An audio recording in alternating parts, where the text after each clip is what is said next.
Hi everybody, this is the Baseball Hut, the amazing, spectacular, terrific, the great one, the People's Champion, your host, the Hut, and welcome back to the Baseball Hut. Hopefully you like this video. I know I liked that game today. That's won 5-1 against the San Diego Padres. Now before we get this video, hit that subscribe button, of course, and you get all the best commentary here, the best knowledge. You get the best video, well, not about the best videos, but yeah, so the Mets won today, 5-1. Jose Quintana pitched really well. He went 6 innings. Gave up two hits. Mets only gave up 2 hits in the whole game. Met bullpen was really good. The Daniel Nunez came into the 7th inning, pitched 2 innings, very strong. Reed Garrett finished the game out, which I was very happy about. Not so much that he finished up the game, was that Edwin Diaz did not come in the 9th inning because he threw a lot of pitches last night. But the big star of the game was obviously J.D. Martinez, who's carrying the Mets right now. Hit 2 home runs today, hit the big home run in the 5th inning, and of course hit a home run later on in the game. He had 3 hits in the game. The other offensive star for this Mets team was Brandon Nimmo, who had 2 RBIs in the game and had 3 hits in the game. He had a very strong game. The Mets looked really good today, and the Mets are now 5 games under 500. The first thing this Mets team has to do is get to 500. Get to 500 and you got a shot. The way baseball's rules are, that's the most important thing they need to do, quite frankly. And what was interesting about this game is the sort of professionalism. What a difference having a professional hitter on your team makes your team. How much better it makes your team. And obviously, J.D. Martinez is a true professional player. He's not a guy pretending to be a guy that's a veteran. This guy knows how to hit. He has good pitching. We saw that on Thursday night when he won the game with the home run against Tanner Scott. That guy is a professional hitter, and you can see the difference now with this team a little bit, just in terms of his leadership, in terms of his ability to sort of relate to the other players and make the other players better. It's a rare thing to see a player make other players better, and he makes this team better. And it's nice to see. It's wonderful to see because the Mets have been needing a real professional bat in the middle of this line for a long time. I was thinking about this today, what the Mets could use if they were to get back into this race. I was thinking, I'm not quite sure, to be honest with you. Maybe another hitter, maybe an outfielder, I think, from what I can tell so far. But I don't know. Like I said, they have to get to 500 now. 5 games under. Tomorrow they go for the sweep. They're going up against a really tough pitcher in Dylan Cease. It'll be my first time seeing him. And Mets are going to throw Tyler McGill. We'll see how he pitches. He did not pitch 5 innings in his last start. And we'll see how he performs tomorrow against the Padres. The Padres, only, like I said, he only gave up, had 2 hits in the game. Obviously, Jackson Merrill hit another home run in the middle of the game. He's raking like crazy, hitting the ball all over the place, pretty far away. Keeps hitting home run every day. But this was a very good win for the Mets. It's a tough opponent for the Mets. This is a team that, actually of recent history, they've struggled against. Obviously, they're the team the Mets lost to in the playoffs 2 years ago. So the Mets have a bit of a history with this group in terms of struggling. Specifically, when they've gone to San Diego, they've struggled a lot. And they actually played very well at Citi Field against the Mets over the last few years. The Padres are not an easy opponent for the Mets on a regular basis. They're sort of like 50-50 against them.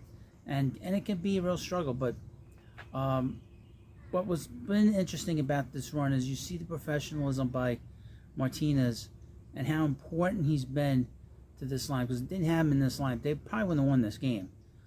This game probably would have, it probably would have been a real struggle to get the game in, to get this game finished, and it ended pretty quickly, which was nice to see.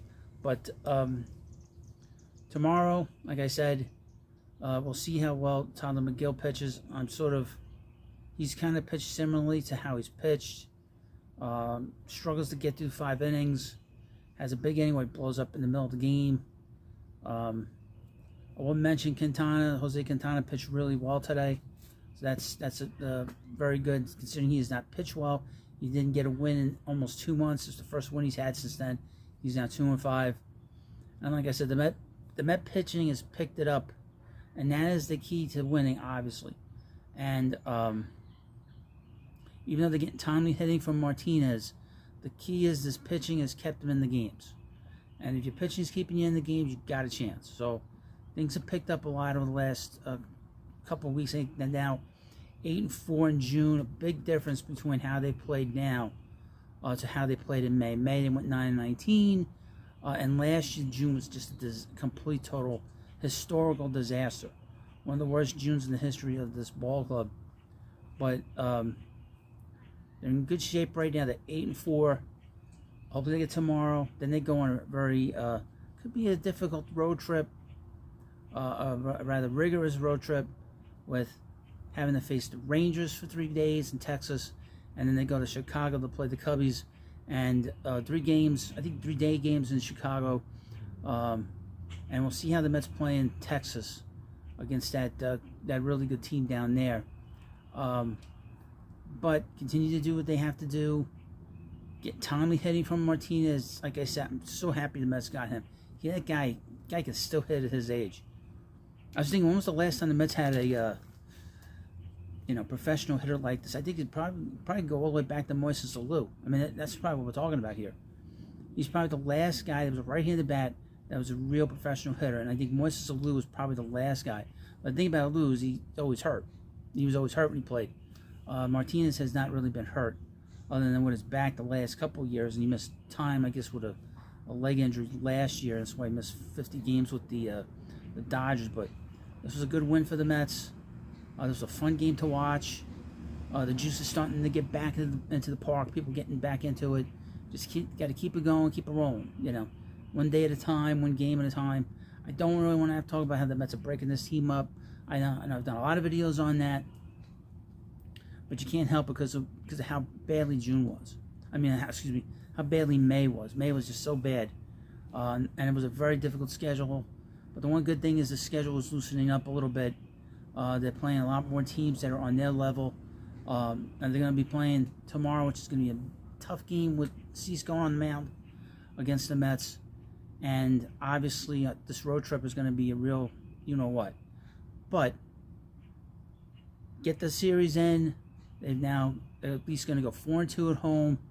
Get tomorrow and go 5-1. And of course, the Mets have played so poorly at home.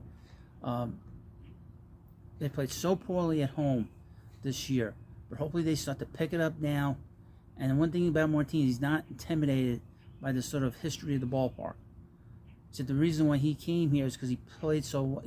He's a right-handed his power hit, gap is to right center field. That's where he hits all his home runs. He said that Citi Field was not a big deal to him, but he's been great. I'm so happy for him, and of course he's driving this team, this offense, and this is a team that had been in desperate need of a guy to take the reins of this situation, and that's what we're seeing right now. Really, that's the big takeaway of today's game. The Mets pitch well again. The takeaway is J.D. Martinez continues to hit and hit at a high level. So, and again, like I've said in videos, this guy hits good pitching. He just doesn't hit pitching, all kinds of pitching. He hits good pitching. So, thank you for watching this video, and of course, please subscribe to the Baseball Hut. We'll have more stuff. Thank you, and I'll see you later.